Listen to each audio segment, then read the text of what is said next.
Comunidad Divina. Yo soy Dani. Yo soy Connie. Yo soy Isa. Y yo, Rayen. Y este es otro episodio de... Las divinas del lenguaje. Nadie pasaba Ya, Connie, tíralo.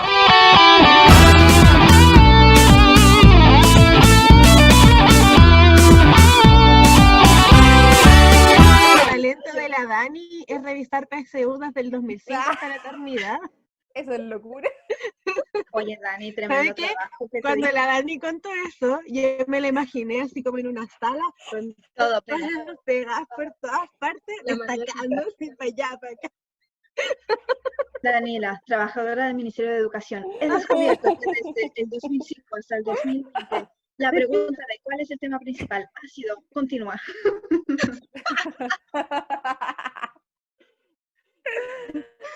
En todo caso, ¿es verdad? ¿Cierto? ¿Descubriste eso o no? Sí, que propósito igual. Son propósito, tema. Había otra pregunta más que anoté, no me acuerdo. Pero son esas que se han preguntado siempre. A ver, Daniela. Y que nunca nos enseñaron. Trabajaste 5 horas, revisaste los ensayos del 2005 al 2020 y lo único que te acordáis es que preguntaron por tema de propósito. No, y que antes eran temas, ¿cómo se llaman? Textos breves, que ahora se sacaron. ¿A ustedes les gustan más los textos literarios o no literarios? ¿Qué opinan? ¿Pero en qué contexto? Porque, por ejemplo, en Depende. contexto PTU me gustan más los no literarios. A mí los no literarios. En ese contexto. A mí en general los no literarios. Pero A mí si es PTU, los no literarios. Y si es para la vida, los literarios me gustan tanto como los no literarios. ¿Por No, qué no, les gusta el no Vale. literario en la prueba? por el tema de la interpretación, encuentro yo, y aparte que el texto literario igual se lee como más por entretenerse, como más por placer, el efecto estético, va mucho también con la experiencia personal, encuentro yo. Entonces ahí como que realmente me cuesta el texto literario. De hecho, antes odiaba que hubiera poesía. Odiaba. Sí, La igual. poesía era el trauma. Leerla y enseñarla. Me carga la poesía. Enseñar poesía para PSU, menos mal que la sacaron. Oye, acá vamos a encontrar textos literarios y no literarios, y dentro de los literarios tenemos dos categorías. Tenemos el género narrativo y el género dramático. En su opinión, mis divinas, ¿cuál es más fácil de responder o de leer, el narrativo o el dramático? Yo creo que el narrativo, porque igual, bueno, nosotros y los chiquillos están como más habituados a leer ese tipo de texto en comparación a los textos dramáticos. Y aparte igual el texto dramático representa también otros desafíos, requiere más inferencia y cosas que el narrativo no tanto, creo yo. Sí, yo estoy de acuerdo. Además, la ventaja que podría tener el dramático por sobre el narrativo solamente es que te aporta un poco más de información que te va a ayudar a construir un escenario, que a lo mejor en el narrativo lo tienes que ir haciendo tú de forma más implícita, pero sí o sí los chiquillos están más habituados a leer textos narrativos, lo que no quiere decir que no son capaces, porque la idea nuestra también es ayudarles para que puedan responder los dos y todos de forma correcta. Yo creo que en realidad el más fácil para responder, eso sí, es el dramático.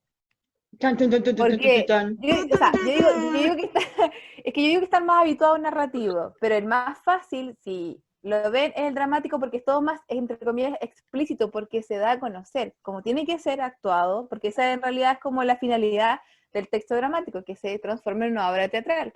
Entonces tiene que estar todo muy claro, el dramaturgo lo hace desde ese punto de vista. Entonces no hay tanta inferencia, no hay tanto esto de interpretación o dejar ciertos elementos a que el receptor rellene, porque tiene que estar claro para los personajes, para quienes en realidad lo estén haciendo. Y para eso está la parte, todo, ¿sí? Eso estaba pensando, porque de repente en un texto narrativo, vuelvo al del ya está ahí, hay cortes que tú tienes que adivinar que el corte está ahí, o sea, estás leyendo en presente y de repente está en pasado en otro lugar, ¿y qué pasó? En cambio en el dramático te van a decir, vuelve a tal escena, raconto, te va a explicar lo que está pasando y a lo mejor eso sí lo va a hacer mucho más fácil. Claro. O sea, no hay reconte, es que no hay reconte. No, pero me refiero a que te va a decir que ya está en otro tiempo anterior. Okay. El raconto y toda la cosa. Pido perdón. Así que piénsenlo. ¿Qué tal? ¿Qué puedes decirnos tú con respecto a el propósito del autor, por ejemplo, o la actitud del narrador? ¿qué consejo le podríamos dar a estudiantes? A ver, en el texto narrativo lo principal es que el autor va a querer contar una historia, va a querer relatar. Entonces eso lleva a que nosotros como lectores tenemos que fijarnos mucho en el tema de las acciones, en qué es lo que está pasando en la historia, en intentar ordenar los acontecimientos y también poner mucho ojo con el tema de los personajes, porque estas acciones van a estar ejecutadas por personitas de un mundo narrado. Y eso es lo que hay que descubrir en el fondo. Oye, sí, una cosa súper aconsejable es que pongan en un círculo cada vez que lean el nombre de una persona o de algún personaje. Si se repite más de 2 veces, es porque ya tiene un rol fundamental. Entonces, poner en un círculo nombres propios, poner en un círculo si es que aparece, por ejemplo, un objeto o un animal muchas veces repetido, y también poner en círculo si hay características del espacio o el tiempo, si dice en la época del 70, o si estamos en el campo, en las montañas. Eso también ayuda como a construir, como dijo Bob Esponja, imaginación. No, y además dentro de eso mismo que estaba diciendo Rayen, las preguntas siempre van a estar enfocadas en los personajes, en las acciones, en la sucesión de acciones. Entonces subrayar, encerrar en círculo, te va a servir para tú poder identificar de mejor manera qué pasó en la historia y por qué te están preguntando eso. Y lo otro igual importante también son las actitudes de los personajes, esos verbos específicos que tienen que ver con los sentimientos de los personajes dentro del género narrativo, ¿cierto? En una narración, como Carlitos, por ejemplo, preguntan, ¿cuál es la actitud del personaje frente, no sé, a lo que le decían sus compañeros? Y para eso podemos volver al texto y ver qué estaba pasando con el pobre Carlitos, que le hacían bullying. Pobre Carlitos, el personaje de una historia del primer ensayo que hicimos en el podcast anterior. Oye, ya me aburrí del narrativo, vámonos al dramático. Solamente porque quiero hablar de teleseries. Amanda. Porque acá el drama es real. Dramático. ¿Qué podemos decir del dramático? Súper fácil de reconocer. Guiones. Yo creo que la Connie debería decirnos cómo reconocerlo. Connie, ¿estás ahí? Oh, sí, estoy acá, a medias. Espérate, ¿cómo dijo la Talía? ¿Están ahí? ¿Están ahí? Mis vidas, ¿me oyes? ¿Me escuchan? ¿Me oyes? Oh, qué lástima que no nos puedan ver. Ya. Mejor. Visualmente es muy reconocible porque es un guión en el fondo, entonces están los nombres, 2 puntos, el parlamento, y también está este tema de las acotaciones, que es lo que se va escribiendo entre paréntesis. Entonces ahí rompe el tiro como el esquema visual en relación con los otros textos. Connie, ¿qué es el parlamento? ¿Como de los diputados? No, cuando digo parlamento me refiero a los diálogos. Es que lo que pasa es que en muchos de los manuales de preparación de este tipo de pruebas se utiliza parlamento o diálogo como equivalentes. Aunque nosotros ahí podemos encontrar algunas diferencias, pero en realidad para los chiquillos en el fondo es lo que hablan, lo que dicen los personajes, eso es. Excelente. Divinas mías, pasamos al texto no literario. Aquí como fiesta, hagamos una fiesta. 2 segundos de fiesta. Ya, texto no literario. Acá vamos a encontrar textos argumentativos, expositivos y medios masivos de comunicación. Argumentativo las dejo a ustedes porque ustedes son las buenas para discutir, las peleadoras. Sí, porque nosotras amamos los textos argumentativos, que se sepa, Divina Lovers de textos argumentativos. No, Sí. no me gusta. Argumentativo. Rayencita la bonita no le gusta pelear. No, a mí me gusta expositivo, a mí me gusta exponerlo todo o nada. Ella es la expositiva.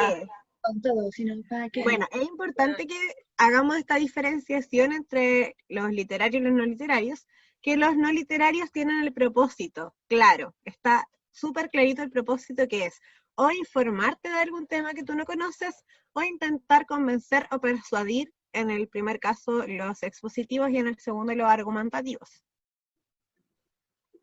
Sí, y con respecto al texto argumentativo, acá nosotros vamos a encontrar muchos por qué. O sea, la persona que está escribiendo, que escribió ese texto, está defendiendo un punto de vista y está desvalorizando el punto contrario. Entonces vamos a encontrar muchas, de repente, estadísticas o citas. Las citas también creo que es algo importante aquí en los textos argumentativos. Divina Dani, ¿qué más podemos decir con respecto al argumentativo?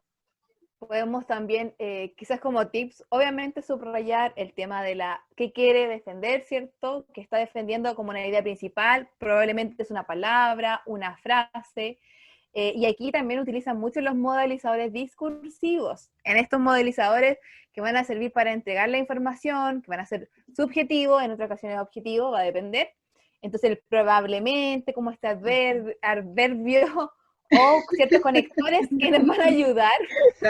Que no sabe hablar. ¿Cómo se llama? Hay conectores que también nos ayudan a poder saber si es causa, efecto, ¿cierto? O si en realidad esto es continuativo con respecto al orden que se da en un texto argumentativo.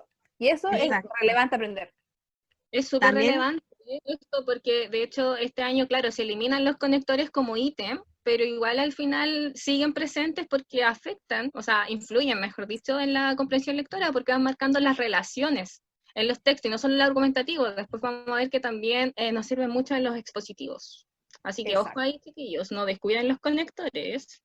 Importante también conocer la forma en que se pueden organizar estos textos, porque tienen como una estructura que va a ser siempre la introducción, donde se plantea la postura de la persona, el desarrollo donde vamos a encontrar los argumentos, ¿cierto? Y sus respaldos, y finalmente la conclusión que me va a hacer un resumen y jamás me va a entregar información nueva. Siempre es un resumen de lo que ya se habló anteriormente. Entonces, cuando a mí me pregunten cuál es la postura del autor frente al tema, siempre tengo que buscarla en la introducción y después eso se va a reafirmar en el desarrollo del texto. Ahora, se usa también en el título, puede venir escondida o de manera explícita también el punto de vista. Por ejemplo, si leemos un texto que dice como, ¿por qué el aborto sí es beneficioso? Inmediatamente ahí podemos ver la postura a favor. Está implícita, pero está ahí. Sí, Dani, ¿vas a decir algo? Que sí, hay algunos textos, por ejemplo, textos deductivos e inductivos, sobre todo en el tema argumentativo, que a veces la tesis, que uno inductivo, ¿cierto? Va a comenzar desde lo particular a lo general, y lo deductivo de lo general a lo particular. Entonces hay ocasiones que la tesis no se ve solo en la introducción, sino que también la podemos encontrar quizás como al medio hasta el final, para que no nos quedemos como... Sí, a veces pasa. Yo estaba pensando solamente en la primera estructura, que es la que yo le enseño a los chiquillos cuando escribimos. Y por eso me quedé pegadita en eso, pero gracias Dani por recordarnos eso también. Es que es la más tradicional igual, pero es bueno tener presente lo que está diciendo la Dani, porque por ahí puede venir el factor sorpresa, y no digan que no les dijimos después. Exacto, la advertimos. No, hay muchas columnas de opinión que presentan esa forma, por eso lo digo, porque hoy en día se están utilizando en la ex-PSU, yo creo que ahora en la PTU también, nuevas columnas de opinión. Es que son tan entretenidas, a mí me gustan. Sí, y también una cosa, siempre cuando nos enfrentamos a un texto, bajar inmediatamente a la fuente, porque la fuente nos dice muchas veces si estamos hablando de un texto argumentativo, si estamos hablando de una novela, etcétera. Porque, por ejemplo, si vemos que el autor fue Gabriel García Márquez, el 90% de lo que él escribió fue textos literarios. Escribió ensayos, pero muy poquitos en comparación a novelas o cuentos, así que por eso bajar inmediatamente a la fuente, identificar el autor o identificar, porque nos puede decir también diario El Mercurio, entonces ya no es literario, entonces va a ser o argumentativo o expositivo. ¿Les parece si ahora vamos a mi favorito? Textos expositivos. Lo que vamos a ver aquí, noticias, afiches, infografías, artículos, etcétera, 1.000.000 de cosas. Aquí vamos a encontrar textos que nosotros vemos en nuestra vida diaria. El propósito va a estar explícito. No hay nada que esté escondido por ahí detrás de las letras. Todo está ahí mismo, chiquillas mías. Sí, importante destacar que en este tipo de textos el lenguaje es objetivo. Eso quiere decir que no hay apreciaciones personales. Yo nunca voy a decir es feo, es bonito, es bueno, es malo. Solamente está basado en hechos, no tiene opiniones. A menos que sea el diario La Cuarta. O sea, tendría que ser objetivo, si esa es la realidad, debiese ser objetivo estos textos informativos o textos cierto expositivos, pero hoy en día, lamentablemente, No, y se aparte que desvían un poco. existe este tema de que, bueno, teóricamente el discurso del comentario en los textos expositivos, que es en el fondo que pueda haber un poquitito de opinión, pero igual tiene que predominar la información objetiva, porque este tipo de textos lo que quiere es en el fondo enseñarte, transmitirte alguna información, y para eso tiene que hacerlo como con esta rigurosidad, que es la que ustedes estaban hablando, en la que tanto le gusta a la Rayencita. Me acordé de algo que creo que es importante, que se los cuente. A ver, Estaba si no es buscando importante, titulares antiguos a propósito del Día del Orgullo y encontré un titular del año 73 que me dejó mal, pero mal, mal, mal. Y pienso que a lo mejor esto nos hace pensar que a lo mejor los titulares de noticias, si bien deberían ser objetivos porque están dando una información, no siempre lo son, y esto no es algo nuevo. El titular era terrible porque trataba acerca de una violación en el Cerro San Cristóbal en Santiago. Entonces, escuchen cómo se presenta esta información. Dice titular, cacheteo cerquita del cielo. Eso dice el titular. Y abajo dice, 8 sátiros violaron a 2 bellas lolas en el Cerro San Cristóbal. Y eso es una noticia. Sí, es del diario El Clarín. El Clarín. ¡Terrible! Y arribita, ¿cierto? Dice, las niñas habían ido a rezarle a la Virgencita. Y quedé mal, pero mal, mal, mal, porque no entiendo esa forma de presentar la información, que también la vemos hoy, ¿cierto? Que está como influenciada por la postura que tiene el diario, pero siento que también es una forma súper subjetiva de tratar una noticia. Evidente que sí, es que es súper difícil. Bueno, aquí vamos a otra discusión literaria también. ¿Es posible separar al autor del texto? Realmente, en mi opinión personal, no se puede separar. O sea, uno mucho querrá hablar. Es que la mente, o sea, mira, Cortázar, él escribía mucho de sus cuentos basándose en los sueños que tenía. Pero todos los sueños que nosotros tenemos son relacionados con cosas que vivimos en el día, con cosas que imaginamos en el día, con cosas del pasado. O sea, no es porque sí que es parte de nuestra imaginación. Nuestros sueños son una recopilación de imágenes, de sonidos que hemos vivido. Entonces, no sé, es bien complicada la situación, pero qué terrible. Hablar de un texto 100% objetivo, porque al final igual se transmite ahí una ideología, siempre hay algo, sobre todo con el tema de estos textos que al final son tan masivos, como el ejemplo que estás sacando tú, además que si nos vamos al contexto, nos da para largo. Hay algunos textos sí que son, creo yo, 100% expositivos, como el de, por ejemplo, investigaciones científicas. Sí. Eso sí, o el tema de, no sé, por el mismo diccionario es un texto expositivo. Los contenidos, solo decía yo, una receta, por ejemplo. Una receta, un instructivo son textos totalmente expositivos. Yo creo que eso sí cumplen al 100%, pero el tema de la información, hoy en día, ¿cierto? Esto de las noticias, ahí nomás, a media diría yo. Yo creo que por años fue complejo eso, porque a ti te decían en el colegio, lo expositivo y lo objetivo están las noticias. Y a lo mejor cuando tú eres chico, tú dices, sí, una noticia me está informando. Pero cuando ya está en tercero o cuarto medio, te das cuenta que no siempre las noticias son 100% objetivas. Y eso igual es bueno que los chicos lo manejen para que eviten también las confusiones. Y también para que sean críticos, que vayan estudiando también esa parte de la competencia lectora. En mi Instagram el otro día publiqué un video, una persona hizo una recopilación el mismo día, como las noticias que dan a las 8 o 9 de la noche, acá en Estados Unidos. Hizo una recopilación de todas las noticias que vio ese día y se dio cuenta que todos repetían el mismo párrafo. Lo vi, fue terrible. Fue cuando estaba pasando lo de Anonymous y lo de George Floyd. Sí, fue esa misma semana. También entonces como que todos decían, era algo como, esto va a ensuciar la imagen de nuestra sociedad. Realmente lo estoy diciendo súper mal, pero eran como frases así, y yo estaba como... Y era lo mismo, exactamente lo mismo. Y lo más heavy que encontré, que siendo canales diferentes, a lo mejor con enfoques diferentes, todos decían, por ejemplo, y en la ciudad de Florida, tanto, y todos repetían la misma frase, solo cambiaban el nombre de la ciudad, aludiendo a lo peligroso de la información falsa en Internet. Eso querían decir. Fue terrible.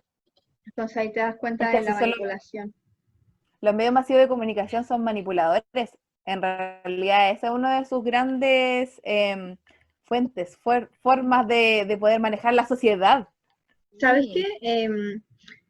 En algún momento yo encuentro que tiene que entrar a la discusión, incluir a las redes sociales como dentro del género de texto expositivo. O sea, ahora todos tenemos Instagram.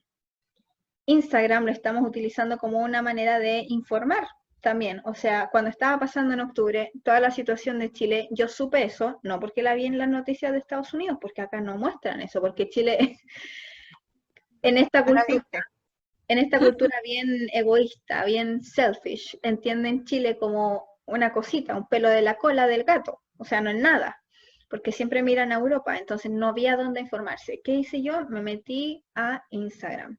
Y allí yo supe absolutamente de todo lo que estaba pasando. Y el otro día también compartí que en Francia, la Connie lo compartió igual.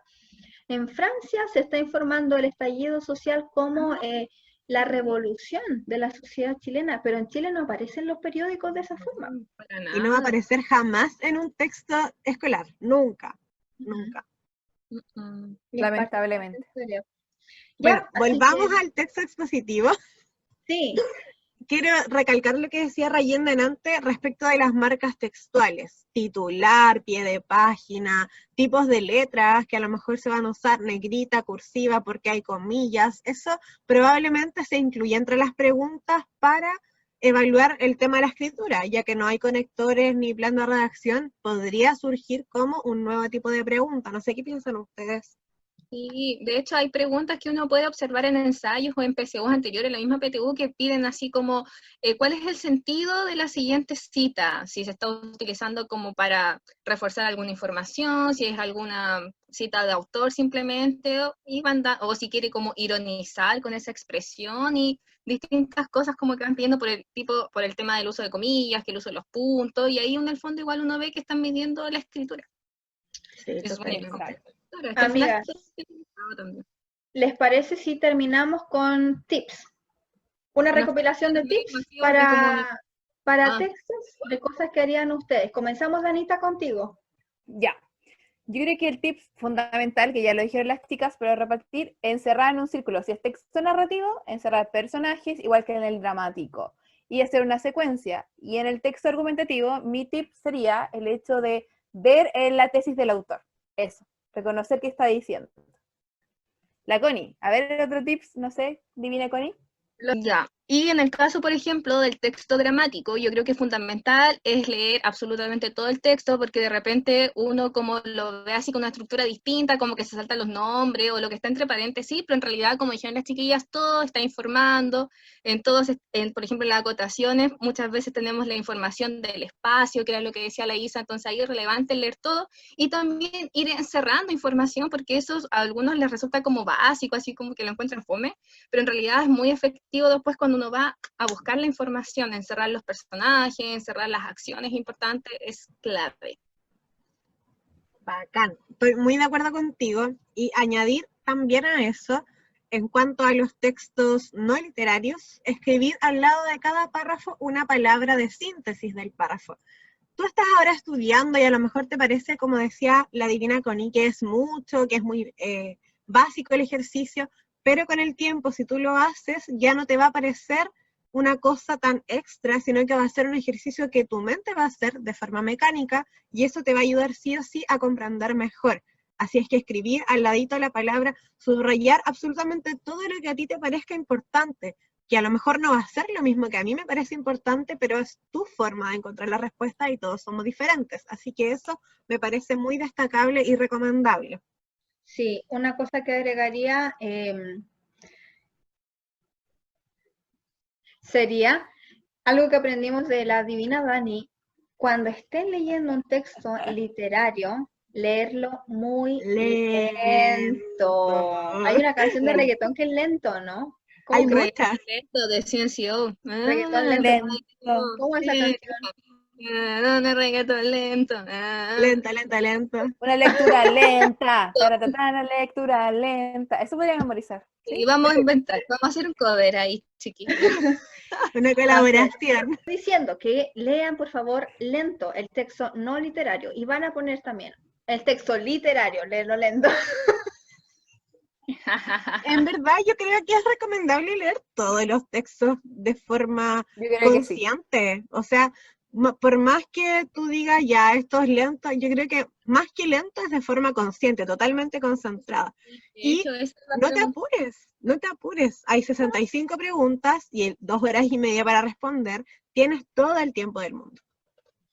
Exacto. Y Muy lo otro bien. igual es importante con el texto no literario, por ejemplo, con el argumentativo, ya que como dijimos, planteaba una opinión y que se busca defender y todo el tema que ya hablamos.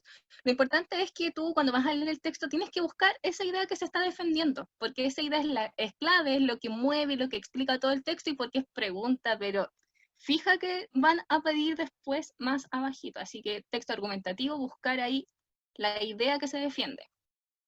Algo que agregar, que es una pregunta típica que siempre le digo a las chicas. Bueno, todos sabemos el propósito, ¿cierto?, del texto es, y hay verbos que se relacionan. Si es un texto narrativo, nunca va a ser exponer una idea. Entonces, eso es importante, relacionar texto con verbo. Si es un texto narrativo, entonces vamos a seguir a una narración, a quizás puede ser también una descripción, puede saber, pero nunca va a ser argumentar algo. Entonces ahí tenemos que ir sacando eso y relacionar texto con verbos y propósito. Y ahí vamos a tener correcta esa respuesta que aparece siempre. Y De puntaje hecho, no yo es creo que un ejercicio básico para poder responder y para poder prepararse para esta prueba es tú escribir los verbos que se repiten en las preguntas. Entonces, tú saber qué te piden cuando te dicen descripción, qué te dicen cuando te dicen opinión, qué te dicen cuando te explican que el autor tiene tal intención. ¿Qué es lo que te están preguntando realmente? Si tú sabes eso, vas a tener mucha más facilidad para responder. Chicas, divinas mías, tenemos saludos de las personas que escucharon nuestro podcast anterior. Divina Dani, ¿a quién saludamos?